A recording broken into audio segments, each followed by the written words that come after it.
ರಾಜ ಮಹಾರಾಜರ ಮಾದರಿ ಕತೆ. ಪ್ರಾಚೀನ ಕಾಲದಲ್ಲಿ ವಿಜಯನಗರ ಸಾಮ್ರಾಜ್ಯದಲ್ಲಿ ವೀರಭದ್ರ ಮಹಾರಾಜ ಎಂಬ ಶಕ್ತಿಶಾಲಿ ರಾಜನಿದ್ದರು. ಅವರು ನ್ಯಾಯಪ್ರಿಯ, ಪ್ರಜಾಪ್ರಿಯ ಮತ್ತು ವೀರರಾದವರು. ಅವರ ಆಳ್ವಿಕೆಯಲ್ಲಿ ರಾಜ್ಯದ ಜನರು ಸಂತೋಷದಿಂದ ಜೀವನ ನಡೆಸುತ್ತಿದ್ದರು.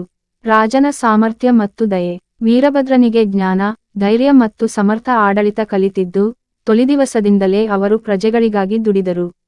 ಒಮ್ಮೆ ಅವರ ರಾಜ್ಯದಲ್ಲಿ ಭಾರೀ ಬರಹಾಕಿ ಜನರು ಸಂಕಷ್ಟಕ್ಕೆ ಸಿಲುಕಿದರು. ರಾಜನು ತಕ್ಷಣವೇ ಅವರ ನೆರವಿಗೆ ಬಂದರು. ಅರಮನೆಯ ಧಾನ್ಯ ಓಡೆಯನ್ನು ತೆರೆಯಿಸಿ ಬಡಜನರಿಗೆ ಆಹಾರ ವಿತರಿಸಿದರು. ರಾಜನ ಬುದ್ಧಿಮತ್ತೆ ಮತ್ತು ವೀರತೆ. ಒಮ್ಮೆ ಹತ್ತಿರದ ರಾಜ್ಯದ ರಾಜನು ವಿಜಯನಗರದ ಮೇಲೆ ದಾಳಿ ಮಾಡಲು ಯೋಜನೆ ರೂಪಿಸಿದರು.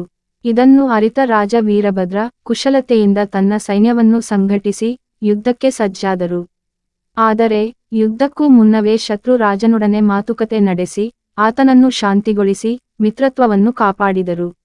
ಮಹಾರಾಜನ ಅಧ್ಯಕ್ಷತೆ ಮತ್ತು ಧರ್ಮನಿಷ್ಠೆ. ಒಂದು ದಿನ ರಾಜದರ್ಶನ ಹಾಲಿನಲ್ಲಿ ಇಬ್ಬರು ರೈತರ ಮಧ್ಯೆ ಭೂವಿವಾದ ಸೃಷ್ಟಿಯಾಯಿತು. ರಾಜನು ಸುಧಾರಿತ ವಿಚಾರಣೆ ನಡೆಸಿ ನ್ಯಾಯಯುತವಾಗಿ ತೀರ್ಪು ನೀಡಿದರು. ಅವರ ತೀರ್ಪು ಇಬ್ಬರಿಗೂ ಸಂತೋಷ ತಂದಿತು. ರಾಜನ ಅಂತಿಮ ದಾರ್ಶನಿಕ ತೀರ್ಮಾನ. ವೃದ್ಧರಾದ ರಾಜ ತನ್ನ ಪುತ್ರನಾದ ರಾಮವರ್ಮನಿಗೆ ಗದ್ದುಗೆಯನ್ನು ಒಪ್ಪಿಸಿ ತಪೋವನಕ್ಕೆ ತೆರಳಿ ಧ್ಯಾನ ಜೀವನಕ್ಕೆ ಸೇರಿದರು. ಅವರ ರಾಜಧಾನಿ ಅವರ ಕಾರ್ಯಪ್ರವೃತ್ತಿಯಿಂದ ಚಿರಕೀರ್ತಿಯಾಯಿತು.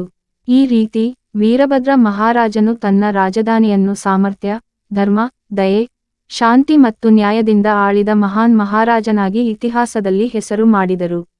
ಪಾಠ. ನ್ಯಾಯ, ಬುದ್ಧಿ ಮತ್ತು ದಯೆಯುಕ್ತ ಆಡಳಿತ ಒಬ್ಬ ರಾಜನನ್ನು ಶ್ರೇಷ್ಠನಾಗಿಸುತ್ತದೆ.